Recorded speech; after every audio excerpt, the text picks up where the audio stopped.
Hello दोस्तों, स्वागत है आप सभी के अपने चैनल आर के एक्सपर्ट क्लासेस में। तो अभी की इस क्लास में मैट्रिक बोर्ड परीक्षा 2026 के लिए क्लास 10th हिस्ट्री के हम लोग 50 वैसे VVI ऑब्जेक्टिव क्वेश्चन देखेंगे जो मैट्रिक बोर्ड परीक्षा 2026 में पूछा जाएगा। तो आप लोग से रिक्वेस्ट है कि आप लोग इस क्लास को पूरा वॉच कीजिएगा। अभी के इस क्लास में हम लोग हिस्ट्री यानी इतिहास के 50 वैसे ऑब्जेक्टिव क्वेश्चन देखेंगे जो हिस्ट्री में सबसे ज़्यादा बार पूछा गया क्वेश्चन है। तो आप लोग इस क्लास को पूरा वॉच कीजिएगा। हिस्ट्री के टोटल हम लोग 50 निचोड़ ऑब्जेक्टिव क्वेश्चन देखेंगे जो सबसे ज़्यादा बार परीक्षा में पूछा गया है। तो चलिए हम बिना देर के क्लास को स्टार्ट करते हैं और आप लोग क्लास को पूरा वॉच कीजिएगा। और ये हिस्ट्री का आप लोग 50 ऑब्जेक्टिव क्वेश्चन 100% आप लोग याद कर लीजिएगा। आइए पहला नंबर क्वेश्चन देखते हैं। फर्स्ट क्वेश्चन है कि इटली में राष्ट्रवाद का जन्मदाता कौन था। इटली में राष्ट्रवाद का जन्मदाता कौन था? मेटरनिख था या मेजनी या नेपोलियन या गैरिबाल्डी? बताना है कि इटली में राष्ट्रवाद का जन्मदाता कौन था। तो आपको याद रखना है कि इटली में राष्ट्रवाद का जन्मदाता नेपोलियन था। ऑप्शन नंबर सी बिल्कुल राइट आंसर हो जाएगा फर्स्ट क्वेश्चन का। क्वेश्चन नंबर 2 पूछा गया है, फ्रांस की क्रांति का प्रमुख कारण क्या था। बताना है कि फ्रांस की क्रांति का प्रमुख कारण क्या था। तो आपको याद रखना है कि फ्रांस की क्रांति का प्रमुख कारण निरंकुश शासन था। ऑप्शन नंबर ए बिल्कुल राइट आंसर हो जाएगा क्वेश्चन नंबर 2 का। क्वेश्चन नंबर 3 पूछा गया है कि यूरोप का मरीज किसे कहा जाता है। यूरोप का मरीज किसे कहा जाता है? यूनान को, तुर्की को या इंग्लैंड को या इनमें से कोई नहीं। तो आपको याद रखना है कि यूरोप का मरीज किसे कहा जाता है। तो तुर्की को कहा जाता है। आप लोग याद रखिएगा ऑप्शन नंबर बी बिल्कुल राइट आंसर हो जाएगा। काफ़ी बार ये क्वेश्चन रिपीट हुआ है बोर्ड परीक्षा में। यूरोप का मरीज किसे कहा जाता है? तुर्की को। क्वेश्चन नंबर 4 पूछा गया है कि बिस्मार्क क्या था। तो इसका राइट आंसर आप लोग याद रखिएगा कूटनीतिज्ञ था। ऑप्शन नंबर सी बिल्कुल करेक्ट आंसर होगा। क्वेश्चन नंबर 5 पूछा गया है कि गैरिबाल्डी पेशे से क्या था। गैरिबाल्डी पेशे से क्या था। तो आपको याद रखना है नाविक था। ऑप्शन नंबर सी बिल्कुल राइट आंसर होगा। क्वेश्चन नंबर 6 पूछा गया है कि मेटरनिख का पतन किस वर्ष हुआ था।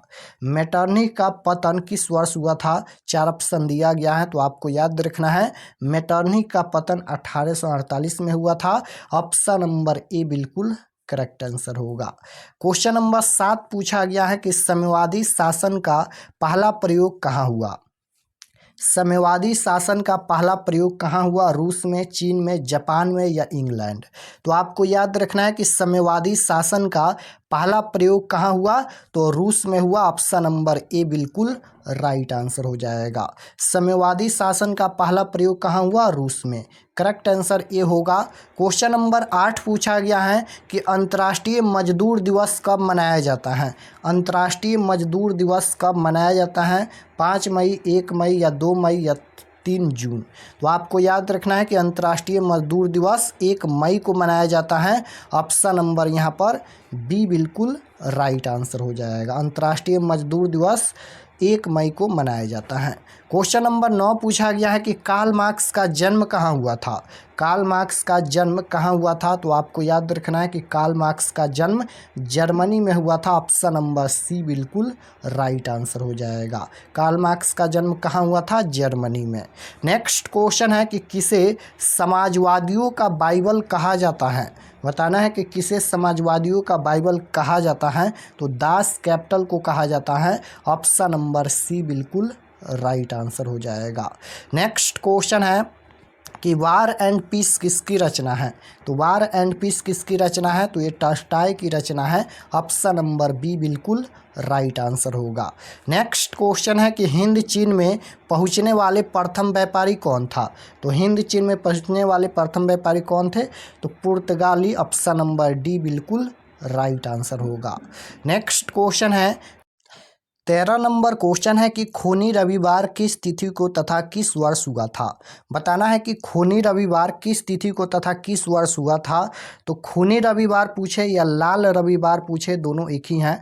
तो खूनी रविवार या फिर लाल रविवार किस तिथि को हुआ था, तो आपको याद रखना है 9 जनवरी 1905 में। ऑप्शन नंबर बी बिल्कुल राइट आंसर हो जाएगा। और ये सब्जेक्टिव में भी पूछा जाता है, तो सब्जेक्टिव में भी हम बताएंगे। नेक्स्ट क्वेश्चन है कि दास कैपिटल किसकी रचना है। दास कैपिटल किसकी रचना है, तो दास कैपिटल किसकी रचना है, तो ये कार्ल मार्क्स की रचना है। ऑप्शन नंबर ए बिल्कुल राइट आंसर हो जाएगा। नेक्स्ट क्वेश्चन है कि हिंद चीन में कौन राष्ट्र शामिल नहीं था। हिंद चीन में कौन राष्ट्र शामिल नहीं था, तो राइट आंसर क्या हो जाएगा यहाँ पर, ये चीन शामिल नहीं था। ऑप्शन नंबर बी बिल्कुल राइट आंसर हो जाएगा। नेक्स्ट क्वेश्चन है कि नई आर्थिक नीति का जन्मदाता कौन था। नई आर्थिक नीति का जन्मदाता कौन था, तो राइट आंसर क्या हो जाएगा यहाँ पर, लेनिन। ऑप्शन नंबर सी बिल्कुल करेक्ट आंसर। नेक्स्ट क्वेश्चन है कि हिंद चीन में बसने वाले फ्रांसीसी कहे जाते थे। तो हिंद चीन में बसने वाले फ्रांसीसी क्या कहे जाते थे, तो हिंद चीन में बसने वाले फ्रांसीसी कोलोन कहे जाते थे। ऑप्शन नंबर सी बिल्कुल राइट आंसर हो जाएगा, कोलोन कहे जाते थे। नेक्स्ट क्वेश्चन है कि अंकोरवाट का मंदिर कहाँ स्थित है। तो अंकोरवाट का मंदिर कहाँ स्थित है, ये कंबोडिया में स्थित है। Right answer option number C हो जाएगा। और अंकोरवाट के मंदिर में किस हिंदू देवता का मंदिर है, तो विष्णु देवता का मंदिर है। अंकोरवाट का मंदिर का निर्माण किसने करवाया था, तो सूर्यवर्मन द्वितीय ने। ये भी आपको याद रखना है। अंकोरवाट का मंदिर कहाँ स्थित है, ये कंबोडिया में स्थित है। नेक्स्ट क्वेश्चन है कि हिंद चीन में बसने वाले क्लोन कौन थे। अब यहाँ पर पूछा गया है कि हिंद चीन में बसने वाले क्लोन कौन थे, तो आपको याद रखना है वियतनाम में रहने वाले फ्रांसीसी नागरिक थे। ऑप्शन नंबर डी बिल्कुल राइट आंसर हो जाएगा। नेक्स्ट क्वेश्चन है जालियांवाला बाग हत्याकांड किस तिथि को हुआ। तो जालियांवाला बाग हत्याकांड किस तिथि को हुआ था, तो आपको याद रखना है कि जालियांवाला बाग हत्याकांड 13 अप्रैल 1919 को हुआ था। ऑप्शन नंबर ए बिल्कुल राइट आंसर हो जाएगा। नेक्स्ट क्वेश्चन है कि अंकोरवाट में किस हिंदू देवता का मंदिर है, तो अभी हम बताए हैं विष्णु देवता का मंदिर है। Right answer option number A हो जाएगा। नेक्स्ट क्वेश्चन 22 नंबर पूछा गया है कि मार्च 1946 में फ्रांस और वियतनाम में कौन सा समझौता हुआ था। मार्च 1946 में फ्रांस और वियतनाम के बीच समझौता हुआ था। कौन सा समझौता हुआ था, तो आपको याद रखना है जेनेवा समझौता हुआ था। ऑप्शन नंबर ए बिल्कुल राइट आंसर हो जाएगा। नेक्स्ट क्वेश्चन है कि जेनेवा समझौता में किस देश को 2 भागों में बांट दिया गया। अब यहाँ पर बताना है कि जेनेवा समझौता में किस देशों को 2 भागों में बांट दिया गया, तो वियतनाम को 2 भागों में बांट दिया गया। ऑप्शन नंबर डी बिल्कुल राइट आंसर हो जाएगा। नेक्स्ट क्वेश्चन है हनोई समझौता कब हुआ, तो ये 1946 में हुआ था। Right answer option number A हो जाएगा। नेक्स्ट क्वेश्चन है पेरिस शांति समझौता कब हुआ था। अब बताना है कि पेरिस शांति समझौता कब हुआ था, तो ये 1974 में हुआ था। Right answer option number D हो जाएगा। नेक्स्ट क्वेश्चन है कि गांधी जी को महात्मा की उपाधि किसने दी थी। गांधी जी को महात्मा की उपाधि किसने दी थी, तो पता होगा आप सभी को, रविंद्रनाथ टैगोर ने। ऑप्शन नंबर सी बिल्कुल राइट आंसर हो जाएगा। नेक्स्ट क्वेश्चन है गांधी जी ने साबरमती आश्रम की स्थापना कब की थी। अब यहाँ पर बताना है कि गांधी जी ने साबरमती आश्रम की स्थापना कब की थी, तो आपको याद रखना है कि 1916 में। ऑप्शन नंबर ए बिल्कुल राइट आंसर हो जाएगा, 1916 में। नेक्स्ट क्वेश्चन है गांधी जी ने दांडी यात्रा किस तिथि को आरंभ की।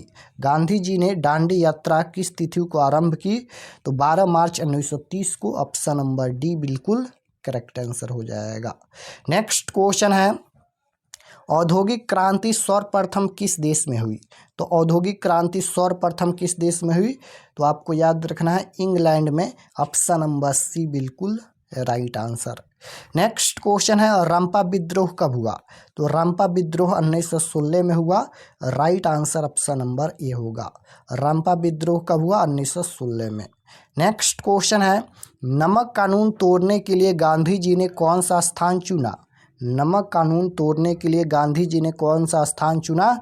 तो राइट आंसर हो जाएगा दांडी। ऑप्शन नंबर डी बिल्कुल राइट आंसर होगा। नेक्स्ट क्वेश्चन है कि साइमन कमीशन किस वर्ष भारत आया था? साइमन कमीशन किस वर्ष भारत आया था? तो 1928 में। Right answer option number D हो जाएगा 1928 में। नेक्स्ट क्वेश्चन है वल्लभ भाई पटेल को सरदार की उपाधि किस किसान आंदोलन के दौरान दी गई? तो बारदोली आपको याद रखना है। ऑप्शन नंबर ए बिल्कुल राइट आंसर होगा।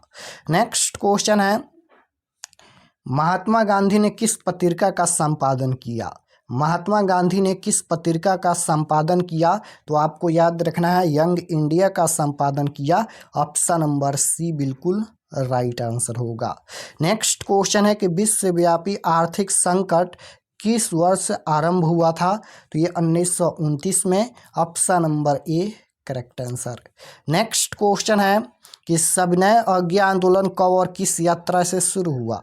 सविनय अवज्ञा आंदोलन कब और किस यात्रा से शुरू हुआ? तो 1930 दांडी यात्रा से शुरू हुआ।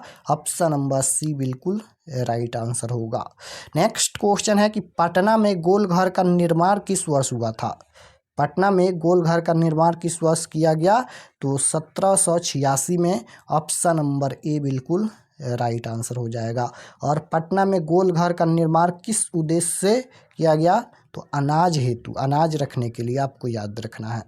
नेक्स्ट क्वेश्चन है भूमंडलीकरण की शुरुआत किस दशक में हुई थी? तो ये 1990 के दशक में। ऑप्शन नंबर ए बिल्कुल राइट आंसर हो जाएगा।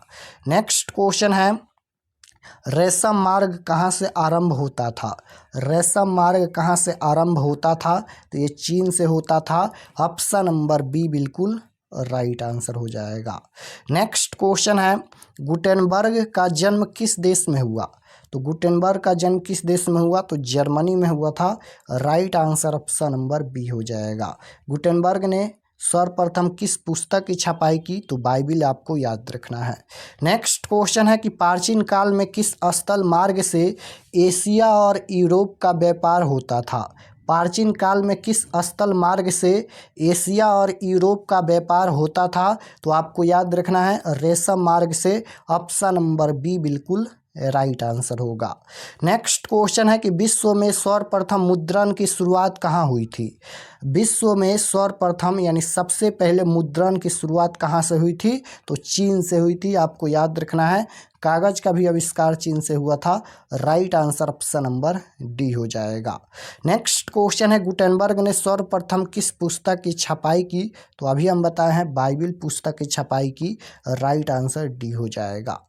नेक्स्ट क्वेश्चन है किसने कहा मुद्रण ईश्वर की दी हुई महानतम देन है सबसे बड़ा तोहफा? किसने कहा मुद्रण ईश्वर की दी हुई महानतम देन है सबसे बड़ा तोहफा? तो किसने कहा था? तो आपको याद रखना है मार्टिन लूथर ने कहा था। ऑप्शन नंबर बी बिल्कुल राइट आंसर होगा।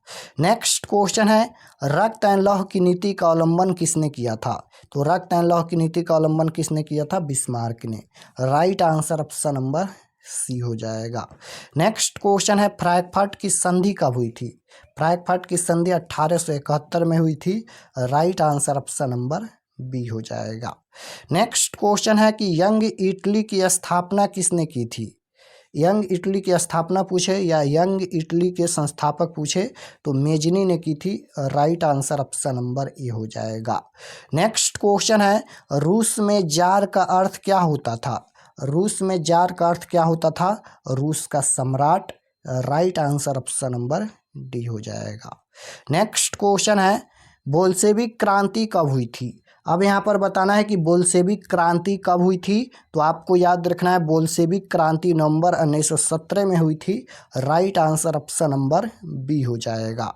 नेक्स्ट क्वेश्चन है बोल्शेविक क्रांति का नेतृत्व किसने किया था? बोल्शेविक क्रांति का नेतृत्व किसने किया था? तो आपको याद रखना है बोल्शेविक क्रांति का नेतृत्व लेनिन ने किया था। ऑप्शन नंबर सी बिल्कुल राइट आंसर हो जाएगा।